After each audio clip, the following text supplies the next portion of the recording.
আপনারা দেখছেন গ্রামের মেয়ে রানু ইউটিউব চ্যানেল। আমার এই ছোট্ট চ্যানেলে তোমাদেরকে অনেক স্বাগত জানিয়ে আজকে রেসিপি শুরু করছি। বন্ধুরা আজকে এমন একটা দুর্দান্ত স্বাদের রেসিপি তোমাদের সঙ্গে শেয়ার করব। বন্ধুরা আশা করছি তোমরা কখনো হয়তো রান্না করনি, খাওনি। এটা নতুন ধরনের একটা রেসিপি। বন্ধুরা আজকে আমি দই দিয়ে একটা সুস্বাদু তরকারি বানাবো। বন্ধুরা আশা করছি আজকের রেসিপি খুব ভালো লাগবে। শুরু থেকে শেষ পর্যন্ত আমাদের সঙ্গে থাকো, স্টেপ বাই স্টেপ দেখতে থাকো। তাহলে চলো রেসিপি ঝটপট শুরু করে দিই।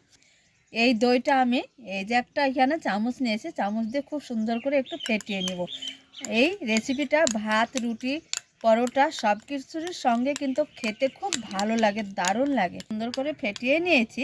এইখানে নিয়েছি ঝাল বুঝে শুকনো লঙ্কা গুঁড়ো দিয়ে দিব। স্বাদ বুঝে একটু সামান্য লবণ,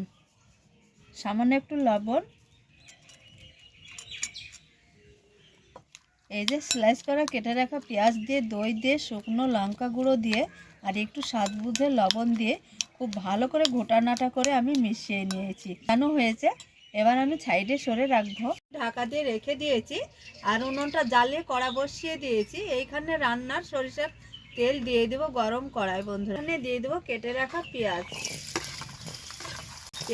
পেঁয়াজ, রসুন, কাঁচা মরিচ সব একসঙ্গে আছে, দিয়ে দিব। করে ভেজে নিয়েছি। আর এইখানে দেখো কাসুরি মেথি নিয়েছি, এইখানে কাসুরি মেথি নিয়েছি, দিয়েই দিব। দিয়ে সুন্দর করে আবারও ভেজে নিব মশলাটা। দিব শুকনো লঙ্কা গুঁড়ো, দিব হলুদ গুঁড়ো, লবণ, দিয়ে দিব আলু। দেখো আগে আমি যেহেতু আলুটা সেদ্ধ করে নিয়েছি, আলুটা দিয়ে দিব।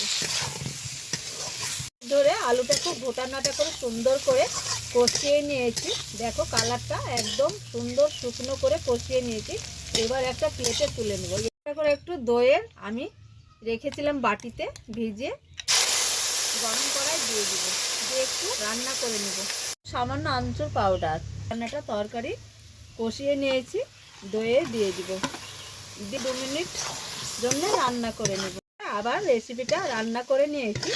এবার রান্না আমার প্রায় শেষ হয়েছে, একটা প্লেটে তুলে নেব। তো বন্ধুরা দেখো দই দিয়ে দুর্দান্ত স্বাদের রেসিপি একদম রেডি হয়েছে। আর ভাত, রুটি, পরোটার সঙ্গে সব থেকে রুটি পরোটাতে খেতে কিন্তু দারুণ লাগে। বন্ধুরা একদম ইউনিক রেসিপি, নতুন পদ্ধতিতে রান্না করে তোমাদের দেখিয়েছি। খুব স্বাদের এই রেসিপিটা, খেতে দারুণ লাগে। একবার যদি রান্না করে খাও তো বাড়ির প্রত্যেকে কিন্তু প্রতিদিনের জন্য এই রেসিপি রান্না করতে বলবে। বন্ধুরা অবশ্যই তোমরা একবার হলেও রান্না করে খেয়ে দেখবে।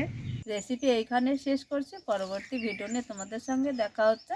যেখানেই থাকো ভালো থাকো, সুস্থ থাকো। তোমাদের টাটা।